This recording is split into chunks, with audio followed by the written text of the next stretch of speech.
Kita mulai ya. Assalamualaikum warahmatullahi wabarakatuh. Waalaikumsalam warahmatullahi wabarakatuh. Bismillahirrahmanirrahim. Alhamdulillahirabbil alamin.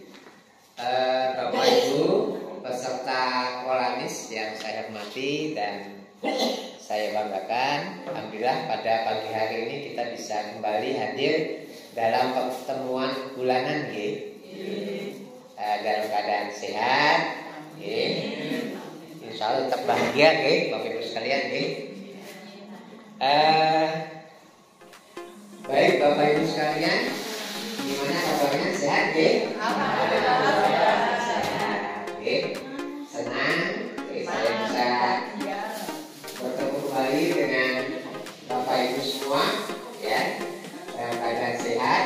Pertemuan rutin kita Kolanis, di mana pertemuan ini dimaksudkan agar kita melakukan cek kesehatan secara teratur, minimal sebulan sekali, sehingga penyakit-penyakit yang kita derita, misalnya hipertensi, kencing manis, ya, itu bisa kita ketahui dan kemudian kita kendalikan. Sehingga harapannya Bapak Ibu bisa menjalani kehidupan dengan sehat. Penyakit-penyakit yang ada itu bisa dikontrol. Terutama hipertensi, kencing manis ini kita harapkan dengan dikontrol, minum obat teratur, tidak penyakitnya tidak berkembang, atau dalam bahasa kedokteran itu tidak mengalami komplikasi. Seperti saya jelaskan dahulu, bahwa yang namanya penyakit kencing manis, darah tinggi, ini kan berada di dalam sistem pembuluh darah, aliran darah. Sementara darah itu kan mengalir ke seluruh tubuh kita, ke seluruh organ kita, sehingga komplikasi ketika penyakit kencing manis, darah tinggi tidak kita kendalikan, itu bisa mengenai organ-organ tubuh kita di banyak tempat, bisa ke otak, bisa ke jantung, bisa ke ginjal. Nah, ini tiga organ utama yang penting di dalam kehidupan kita, dalam tubuh kita, kita sebut dengan organ kita, Jadi kalau ke otak itu bisa stroke, kita khawatirkan. Kalau ke jantung bisa serangan jantung, terjadi penyumbatan, atau kalau ginjal jadi gagal ginjal, karena ginjal itu fungsinya adalah sebagai mesin cuci, bagi tubuh kita. Di tubuh kita ini kan banyak racunnya, Bapak Ibu, yang kita makan, yang kita minum, atau aktivitas tubuh kita itu menghasilkan racun. Nah, racun-racun itu ada di dalam tubuh kita, di dalam darah kita, maka dicuci lewat ginjal. Jadi ginjal itu fungsinya adalah untuk mesin cuci lah, Jadi tubuh kita itu masing-masing memang ada fungsinya, Kalau jantung itu fungsinya memompa darah, agar darah bisa mengalir ke dalam pembuluh darah kita, menyampaikan makanan, menyampaikan oksigen, bagi tubuh kita. Kalau otak itu fungsinya untuk berpikir, sistem kontrol dari seluruh tubuh kita, alat-alat tubuh kita itu dikontrolnya di otak. Nah, kalau ginjal tadi mencuci dari racun-racun yang ada di dalam tubuh kita. Contohnya seperti itu. Nah, Bapak Ibu sekalian, seperti saya sampaikan dahulu, yang namanya kencing manis, hipertensi itu banyak sekali faktornya, Ada faktor dari dalam diri kita maupun di luar tubuh kita, Nah, banyak yang mempengaruhi. Salah satunya adalah stres, Nah, salah satunya bagaimana kita bisa darahnya naik, kadar gulanya naik, itu ketika kita mengalami yang namanya stres, Stres itu beban, tekanan, tekanan hidup, tekanan terhadap diri kita. Nah, makanya pada pagi hari ini saya akan menyampaikan bagaimana kita mengelola stres, agar kita tidak stres, Baik Bapak Ibu sekalian, Jadi yang pertama adalah bagaimana ya kita membedakan antara stres, cemas, dan depresi. Oke. Jadi ini memang mungkin kata-kata yang sering kita dengar, tapi sebenarnya ada beberapa perbedaan. Oke. Jadi yang pertama adalah stres ya. Stres atau dan cemas adalah respon emosi terhadap situasi atau peristiwa. Jadi sebenarnya apa ya? Kalau stres itu sebenarnya sesuatu yang terjadi di luar diri kita, ya kemudian kita meresponnya ya. Kalau tadi beradaptasi ya, emosi ya, emosi kita, hati kita, perasaan kita, ya. Kita mengalami apa bu? Ya bangun tidur tadi ibu nopo bapak misalnya bangun tidur kayaknya stresnya nopo kayaknya nggak ngerti pak katanya listrik dari kabel baca ini misalnya ini ya bu ya bangun tidur misalnya ya bangun tidur kok betul ya misalnya berangan gitu ya misalnya ya itu kan kita berangan ini waduh ya mungkin pada beberapa orang gerangan itu jadi sebuah apa ya yang memicu emosinya ya gerangan aku berdiri nggak dia takut dengan kegelapan atau takut dengan kegelapan atau gerangan waduh bajunya ini nggak bisa nyalain apa ya pak sandalnya ya aku harus nih ya gerangan kok penampilannya pas kosong habis ya itu kan malah stres ya ibu-ibu lah kok masak dia ini akhirnya mas gitu ya nah ini bisa contoh-contoh kecil saja oke nah itu jadi apa namanya terhadap apa ya peristiwa atau situasi tadi ya misalnya apa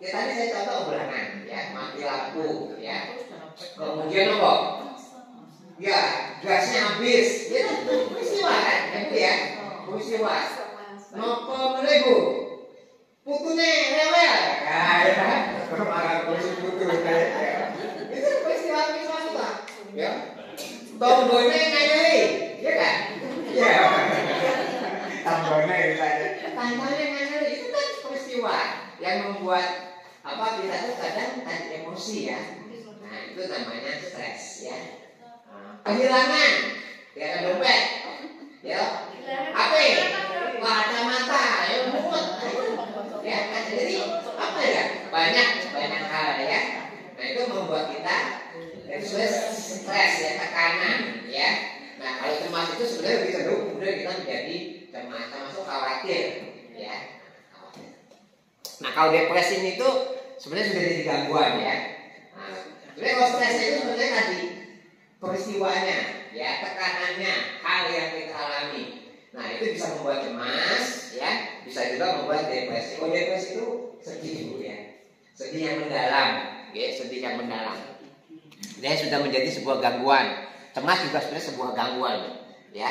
Jadi kalau stres tadi peristiwanya tidak bisa kita atasi, nah itu bisa membuat diri kita mengalami gangguan. Ya gangguannya bisa cemas, ya bu ya, mungkin ya, cemas begitu ya, khawatir, ya takut, ya, nah itu namanya cemas, ya, nah cemas itu tadi bisa memicu emosi kita.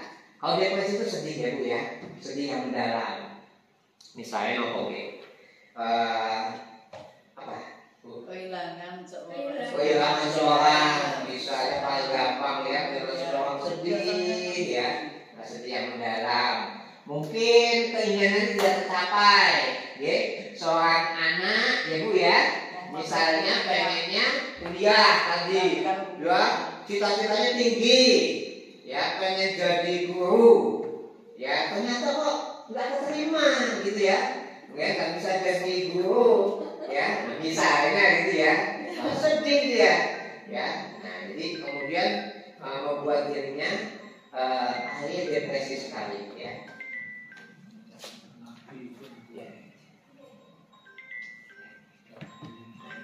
Itu ya, gejalanya apa bu? Ya, stres, ya, stres banyak gejalanya.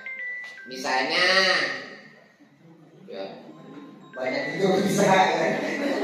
Ya, saking kumpulnya kan aku kumpulin bisa ya. Nah, tapi kadang juga ada yang susah tidur, ya Bu ya, pikiran terus, kita bisa tidur ya. Kemudian perubahan nafsu makan, ya sama. Ada yang kan nafsu makan, ada yang makan yang kayak. Nah, kalau pada mikir repot-repot, gue suka makan kayak itu juga bisa. Oke?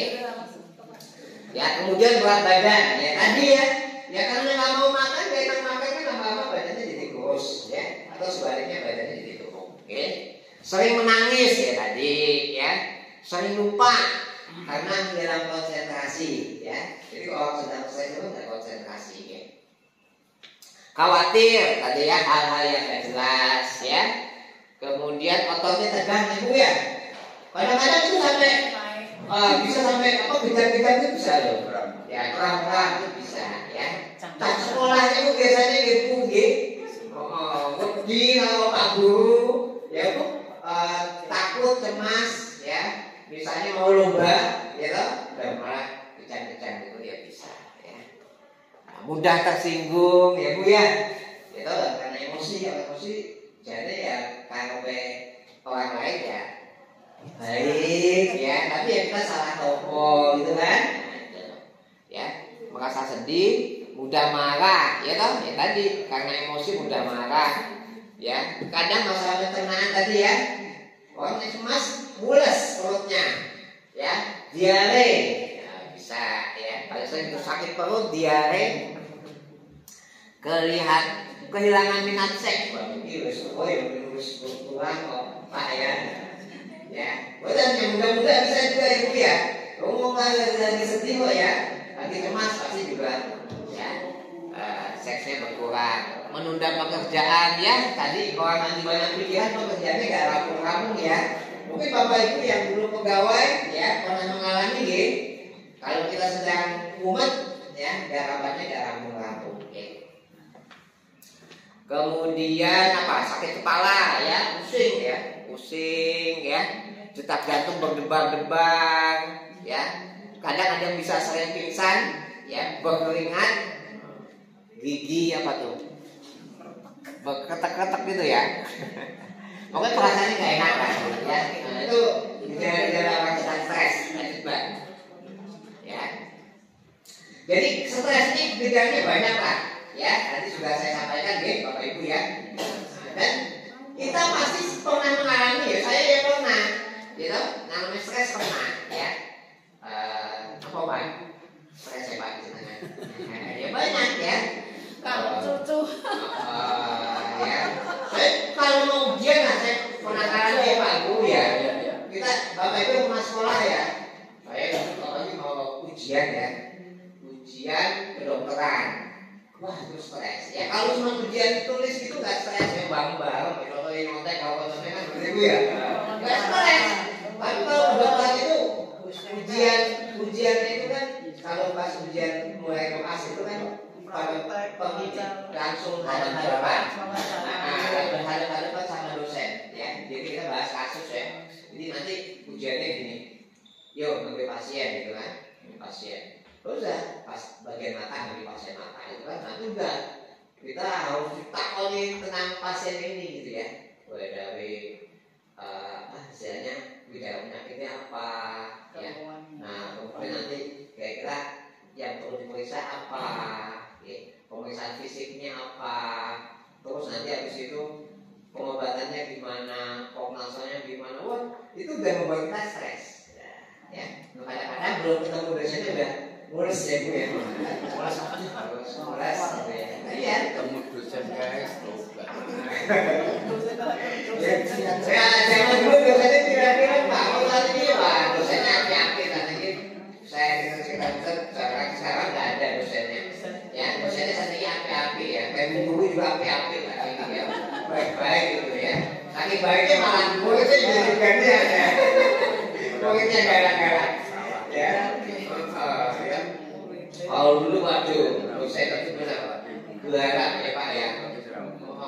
Seperti ini ya, kalau cerita ini kita ngalami ya, kalau yang kuliah mau skripsi ya, nungguin dosen banget ya.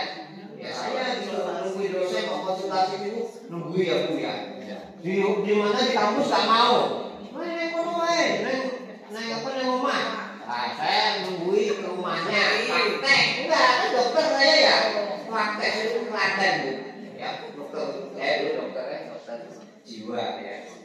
Praktek nunggui. Praktek sampai jam 10. Nunggui saya dari jam sore, tapi kan soalnya sore, kita ini sampai jam 10. Jam 10 habis pasien.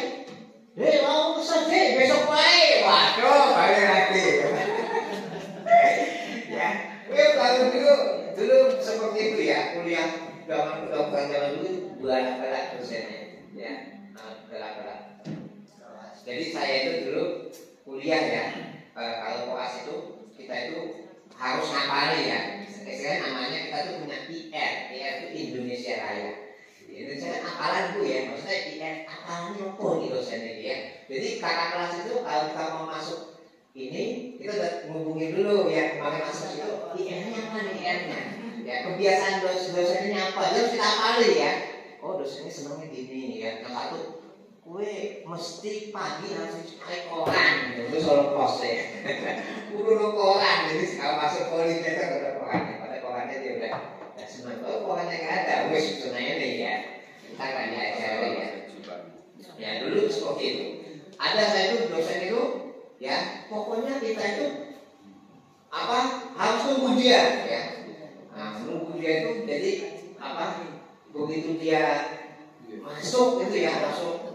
Jadi di muat itu ada ruangan dosennya itu bagian, jadi bagian namanya bagian penyakit anak gitu ya. Nah kita itu harus sudah memintai dia, ya dosennya. Ya, kalau dia datang kita segera menghadap Pak Dok gitu ya. Harus gitu. Kalau dia sudah masuk ruangan kita belum menghadap dia, telat. Nah dia nggak mau kita temui ya. Jadi kita tuh harus dari jauh itu sudah mengintai dosennya itu ya. Begitu dia datang langsung kita lari-lari Pak Dok ya, terus ikuti dia. Jadi biasa datang jam 8 gitu kan, kita ikuti dia.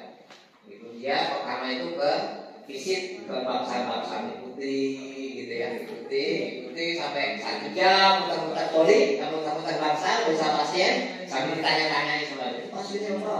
Jadi ditanya-tanya muter poli, terus ke bangsa itu tempatnya menginap itu ya mondok, terus habis kita ke poli ya.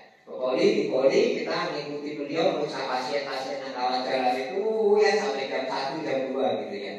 Nah nanti jam 2 dia pulang, kita ikuti dia lagi sampai mobilnya ya, sampai mobilnya nanti baru monggo dong. Dia dadah kita puas gitu. Nah itu berarti itu pengalaman dulu ya, pengalaman dulu waktu dokter.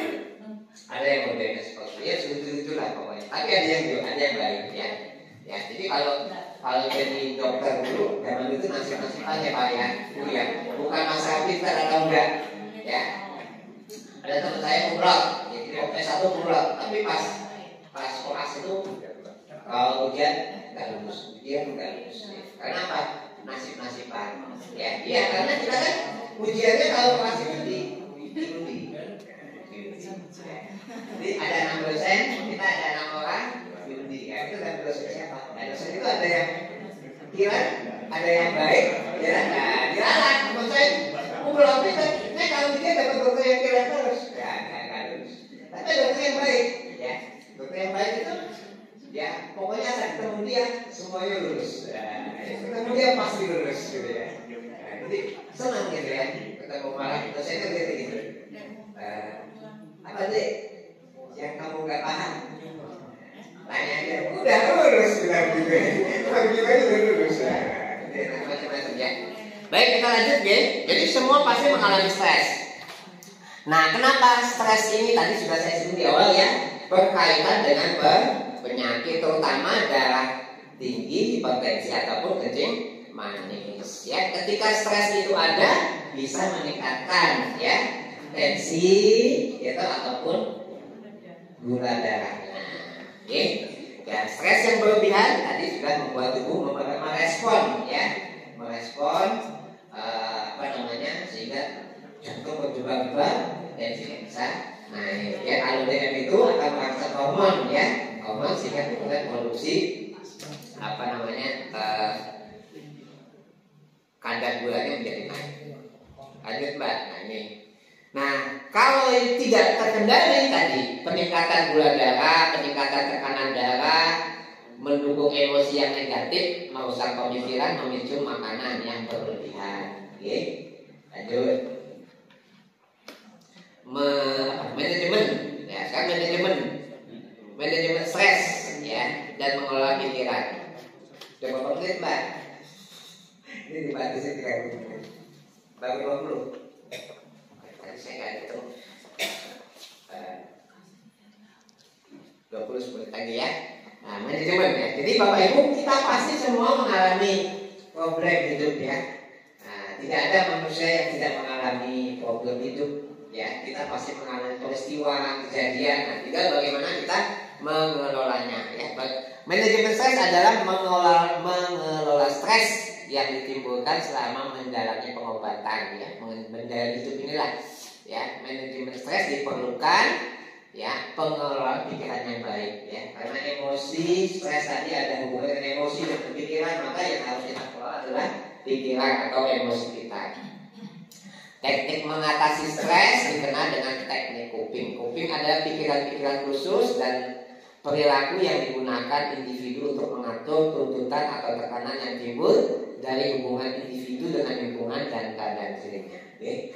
Jadi ini bagaimana kita mengelola pikiran kita ya Bu ya. Sebenarnya mindset ya.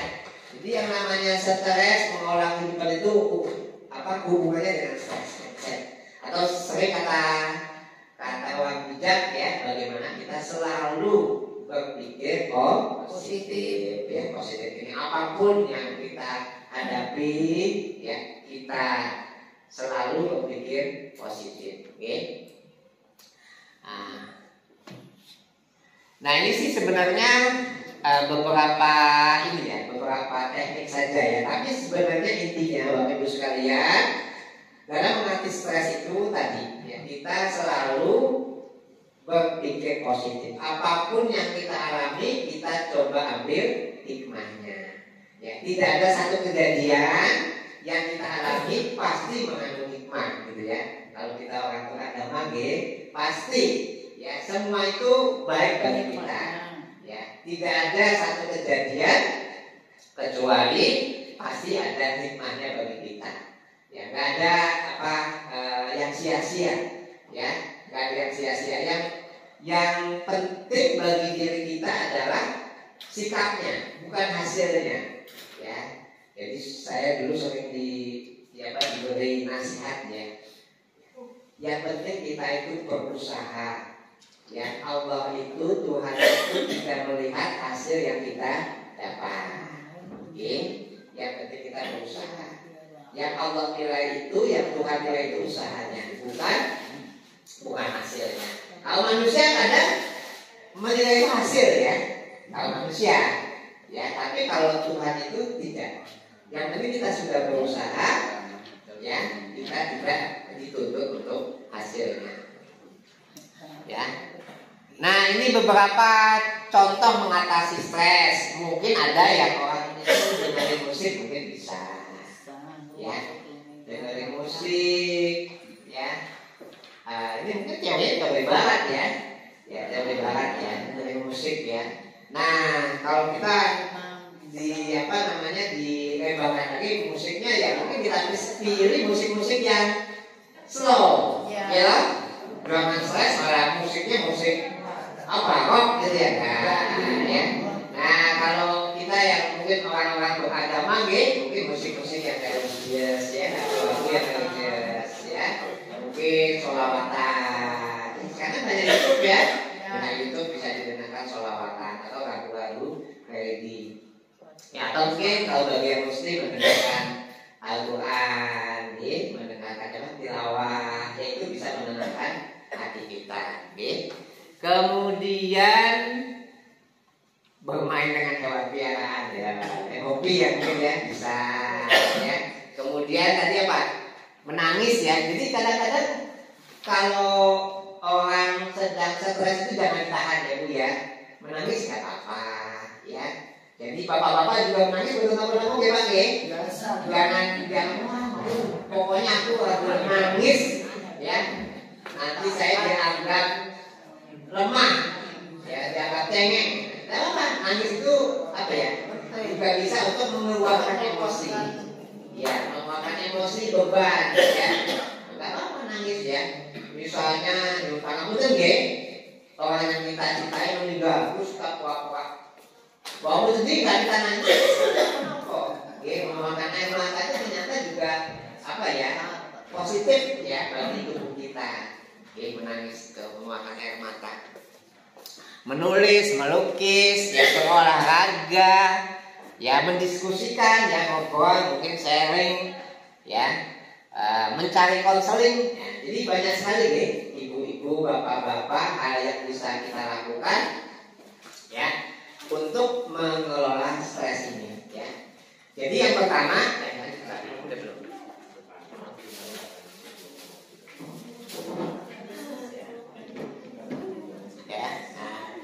jadi obat stres itu bukan obat minum saja, ya, ke dokter jiwa, tapi tadi ya bisa lebih ya rajin berdoa, curhat, ya melakukan hobi, berolahraga teratur, istirahat, relaksasi. Relaksasi itu santai ibu ya. Mungkin kita menenangkan pikiran, apa istilahnya meditasi, kalau bahasa apa ya bahasa medis ya, meditasi merenung ya. Berpikir positif dan selalu semangat. Nah, relaksasi nih, ya.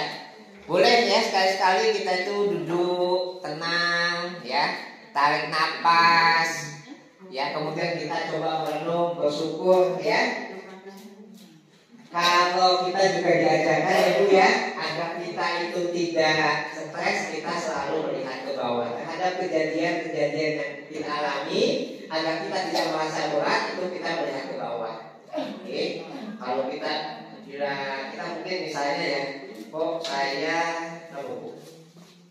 Temannya ini apa namanya? Misalnya wah saya kehilangan suami misalnya ya. Ya misalnya ya ini pas kita baru kehilangan suami misalnya. Ya alhamdulillah ya saya masih punya anak. Ada orang yang sudah ditinggal suami, ditinggal anaknya, ya. Kita ditinggal suami, terus tinggal anak. Ya ada orang lagi yang lebih susah ya, ditinggal suami, ditinggal anak, nggak punya saudara, gitu ya. Punya saudaranya nggak baik, ya. Nah, gitu ya. Jadi kita itu kalau selalu melihat, oh ternyata masih ada orang-orang yang lebih di bawah saya, penderitaannya lebih berat dari saya, insya Allah kita jadi lebih bisa ya mengatasi stres ini. Oke. Habis. Oh, salah. Oh, udah habis ya. Jadi intinya ibu, bapak-bapak sekalian, yang pertama dalam mengelola stres adalah pikiran. Oke, selalu berpikir positif. Ya terhadap apapun yang kita alami, ya. Yang kedua jangan berpikir negatif kembali, ya kan? Jangan berpikir negatif. Ya apalagi pada orang lain, tidak usah kita ngurusi orang lain. Tapi memang sulit ya. Melakukan sesuatu yang baik itu memang sulit. Makanya Tuhan itu menghargai perbuatan baik, karena berbuat baik itu sulit, ya. Ini ada satu, saya pernah dengar satu cerita ini, ilustrasi saja ya, ibu-ibu ya. Ini diceritakan ada seseorang, ya, dia naik kereta ekonomi lah, ya, kereta ekonomi gitu ya. Ya kereta ekonomi itu tempat duduknya terbatas, berdiri, berdesak-desakan, apalagi kalau di Jakarta, ya. Kalau di sini udah ada bagus-bagus ya kereta ekonomi itu. Ada orang naik kereta ekonomi. Terus itu pas naik itu buka misalnya tablet ya, bukan tablet obat ya Bu ya, handphone gitu ya, iPhone yang bagus banget lah pokoknya, harganya mahal gitu ya, harganya mahal. Terus dia buka gitu, nah terus orang-orang itu bilang begini, Mas, kok yo ada misalnya seorang bapak-bapak bilang gitu, mas kok yo pamer apa apik banget gitu ya, gua punya mono yo naik apa kereta yang AC yang nggak usah naik ekonomi gitu ya. Bapak ibu juga gitu, mas ya, aku yo apa namanya bisa ya kok pakai apa namanya HP kayak gitu ya. Wis ngomong kabeh rasanya gitu ya, rasanya kabeh pokoknya pada rasanya merasa enggak kok ada tas diri sok pamer baru tuku toh. Nah, semuanya kok pikiran negatif. Nah ternyata begitu dia selesai itu dia bilang begini, Bu, alhamdulillah ya beberapa donasi sudah saya selesaikan ya. Dan artinya apa? Dia itu katanya kan harus menyelesaikan orang-orang yang harus dia bantu ya. Dan ternyata dia juga bilang alhamdulillah tadi sebelum dia berangkat ya naik kereta sebenarnya dia itu sudah beli tiket kereta yang bagus AC, tapi kemudian dia menemui nenek-nenek ya yang sangat sepuh sekali, dan akhirnya karena dia kasihan dia menukar tiketnya itu dia kasihkan ke nenek-neneknya, dan neneknya itu naik kereta yang bagus sementara dia apa naik kereta yang ekonomi berkesan-kesan. Nah itu kan Bu ya, kadang-kadang kita itu melihat sesuatu itu nggak tahu yang sebenarnya ya, kadang-kadang ini kita lebih banyak mau pikiran negatifnya ya, sukanya keseringan banyak nonton gosip gitu ya. Ya ada artis gini ya, TV itu kan banyaknya gitu ya, cerita-cerita lebih apa cari banyak isu-isu gitu ya. Ini satu contoh ya. Jadi yang pertama berpikir positif, yang kedua hindari pikiran negatif. Yang karena kita udah pikiran malah pusing sendiri ya Bu ya. Mikir ini mikir itu. Yang ketiga lakukanlah kegiatan-kegiatan yang baik. Yang tadi contoh-contohnya sudah ada deh. Olahraga bisa, ibu masak yang bisa, ya kan berkebun bisa, kayak Pak Merji gitu, Pak Haji gitu ya. Mau stres, kesal naik rumah. Dan ini kalau jadi misalnya ya wah sama daripada naik rumah soto, wis naik kebun, naik nesu, tak campur tanahnya. Ya, jadi itu ya, ini bisa ya kita apa namanya lakukan hobi, ya. Ibu kan pun kegiatannya oke, ya Pak ya, Pak apa? Kita pusing gitu ya, aku tak menyendiri. Menyendiri apa menyendirinya? Mancing, mancing gitu ya, sambil melihat apa pemandangan, ya danau, sungai, gitu, dapat iwan, ya senang gitu ya. Itu apa aja olahraga, ya. Nah, jadi apapun bisa kita lakukan. Atau kalau enggak silaturahim tadi ya, ngobrol ya. Terus bukan yang kumpulin, yang ketemu jadi senang. Kita ketemu pacarnya, bulan naik sekolah nih sebulan sekali bisa ketemu teman-temannya ya. Tapi kalau orang pegawai ya dulu merasa temannya banyak ya, di kantor banyak teman, begitu pensiun tidak punya teman, kalau tidak bergaul hanya di rumah saja, stres akhirnya. Makanya salah satu pertemuan moralis ini bisa mudah-mudahan bisa memberikan banyak manfaat kepada kita semua. Ini 30 gitu. Demikian Bapak Ibu sekalian.